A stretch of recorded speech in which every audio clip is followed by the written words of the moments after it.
राधे राधे दोस्तों, मैं doctor Sheel Verma, consultant orthopaedic surgeon, HIV specialist, author of Radhika's Mahabharat and poet of Radhe Krishna Gita, आपके सामने एक सच्ची कहानी लेके आया। मेरी क्लिनिक में एक 94 साल का लड़का आया। 94 साल का लड़का आया, 94 ईयर ओल्ड बॉय। वो जिस तरह से वो मेरी क्लिनिक में आए, मैं तो इनको देख के एकदम बड़ा खुश हो गया। और जब उन्होंने अपनी उम्र बताई तो राम सनेही साहब ने कहा कि मेरी उम्र जो है 94 साल की है। वो जिस तरह से मेरे क्लिनिक में एंटर किए थे तो मुझको उम्र उनकी 60 साल से ज़्यादा नहीं लगी मैक्सिमम, क्योंकि वो एक मेरे पेशेंट के पिता थे और उस पेशेंट की उम्र करीब 55-50 साल की थी। और वो जो उनके पिताजी थे तो मैंने उनकी उम्र कम से कम आंकी, फिर भी 60-70 के बीच ही मैं मानता हूँ। लेकिन जब उन्होंने अपनी उम्र 94 साल की बताई तो मैं एकदम हैरत में आ गया। 94 साल के हैं और बिना झुके, बिना किसी सहारे के वो मेरी क्लिनिक में आ गए। मैंने कहा आप तो, आपका स्वास्थ्य तो ऐसा है कि आप मेरी आपको ज़रूरत नहीं है, you don't require me. 94 years में वो हेल एंड हार्टी, एकदम हेल एंड हार्टी और तंदुरुस्त। मुझे देख के बहुत प्रसन्नता हुई कि क्या इतनी कुछ लोगों का स्वास्थ्य इतना अच्छा हो सकता है। तो मैंने उनसे पूछा कि चलिए ये बताइए कि आप मेरे पास क्यों आए हैं, क्या प्रॉब्लम आपको क्या है? चल फिर रहे हैं, आपको कोई ना सर्दी खांसी कुछ ऐसी प्रॉब्लम ही नहीं, तो आप मेरे पास क्यों आए हैं? तो उन्होंने मेरे को बड़ी पेक्यूलियर सी प्रॉब्लम थी और उन्होंने मुझे बताया कि डॉक्टर साहब, पहले मैं 10 कोर्स चलता था, अब मैं 7-8 कोर्स में थक जाता हूँ, ये है, और थोड़ी सी कठिनाई होती है। तो मैंने कहा कि अगर आप 10 कोर्स चलते थे और अब 7-8 कोर्स में आपको अगर तकलीफ है तो एक ऑर्थोपेडिक सर्जन के नाते होते मैंने कहते कि ठीक है, आप छड़ी का इस्तेमाल क्यों नहीं करते हैं? Why don't you use a walking stick? जैसे ही मेरा ये कहना था कि आप छड़ी का इस्तेमाल क्यों नहीं करते, आप वॉकिंग स्टिक का क्यों नहीं इस्तेमाल करते हैं, उस लड़के का चेहरा उतर गया। मुझे लगा कि जैसे मैंने कोई बहुत बड़ा अपराध कर दिया हो और उनको मैंने बहुत दुख पहुंचाया हो, और जैसे उनके ऊपर कोई बिजली गिर गई हो। और उनका रिएक्शन ऐसा था, पता नहीं कितना बड़ा दुखी होने की बात मैंने उनसे कह दी। तो मैंने जब उनका ये रिएक्शन देखा तो मैं भी एकदम अचंभे में पड़ गया कि मुझे समझ में आया कि मैंने कौन सी ऐसी बात गलत कह दी कि किसी को एक वॉकिंग स्टिक सजेस्ट कर दी, एक छड़ी लेके चलने को कह दिया। तो फिर मैंने उनसे पूछा, राम सनेही जी, मैंने तो आपको सिर्फ छड़ी लेके चलने को कहा था और आपका ऐसा रिएक्शन देख के मुझे बड़ा दुख हो रहा है कि मैंने आपसे कुछ गलत कह दिया, कुछ मुझसे गलती होगी तो मुझको माफ कीजिएगा। तो उन्होंने कहा बड़े दुखी शब्दों में कहा कि डॉक्टर साहब, हमारे गांव में जब कोई छड़ी लेके चलता है तो कहते हैं कि उसका अंत समय आ गया है। अब वो लाठी लेके चलते हैं, छड़ी लेना कोई अच्छी बात तो नहीं है।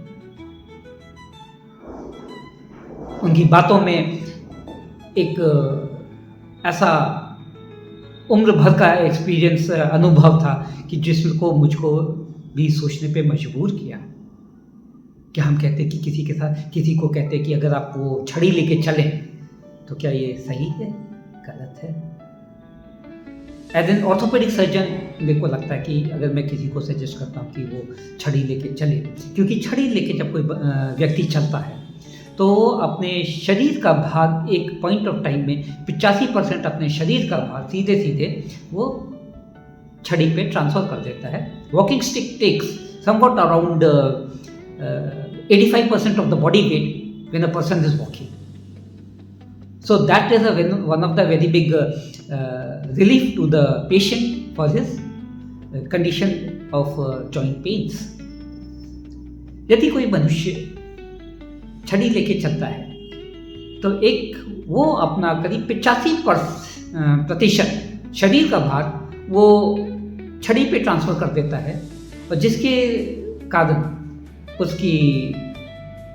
उनके जोड़ों का दर्द में कुछ कमी आती है और व्यक्ति की क्षमता बढ़ जाती है.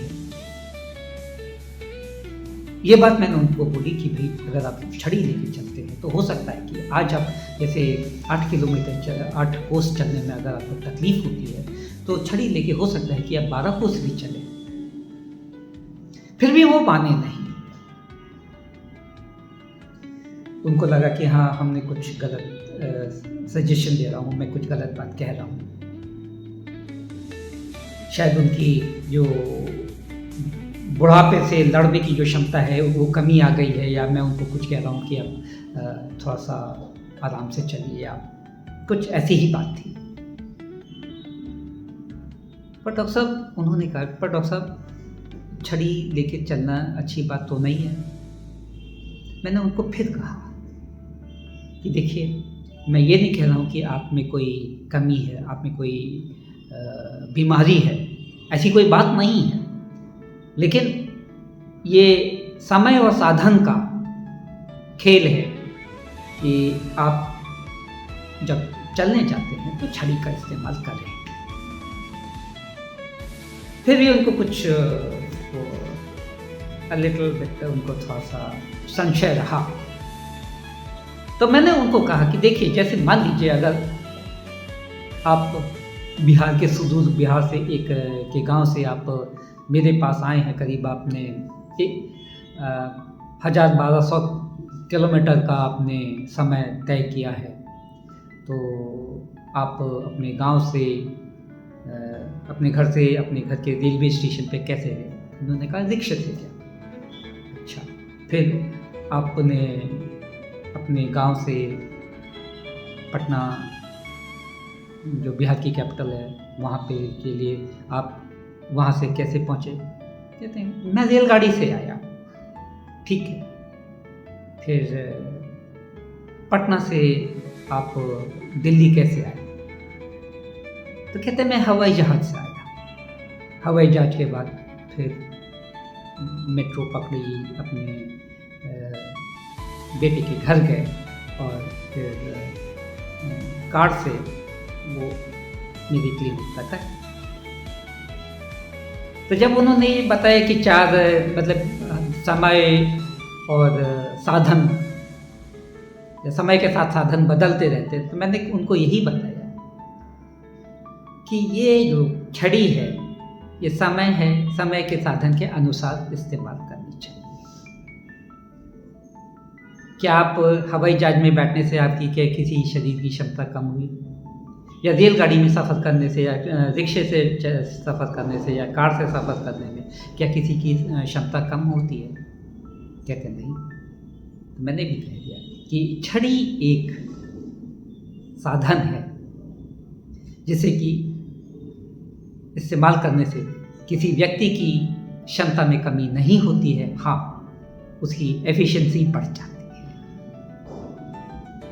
जब उनको ये बात समझ में आई कि समय और जगह के स्थान के हिसाब से साधन बदलना पड़ता है, तो पर्सनल लाइफ में भी अपने टाइम्स ऐसे आते हैं कि जब हम लोग को छड़ी की इस्तेमाल करनी चाहिए, और समय और स्थान से अगर साधन का अगर इंटरचेंज होता है तो उसको सहर्ष स्वीकार करना चाहिए.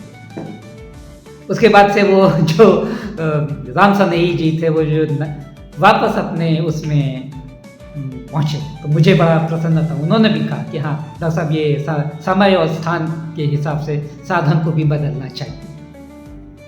तो मित्रों ये छोटी सी कहानी कैसी लगी? समय, स्थान और साधन, ये तीनों टाइम, प्लेस एंड इंस्ट्रूमेंट का जो ये इंटरचेंजेबिलिटी है, इसके बारे में आपका क्या विचार है, कमेंट अवश्य करिएगा। मेरे वीडियो को लाइक कीजिए, शेयर कीजिए और मेरे चैनल को सब्सक्राइब कीजिए। तब तक के लिए नमस्कार, राधे राधे। फिर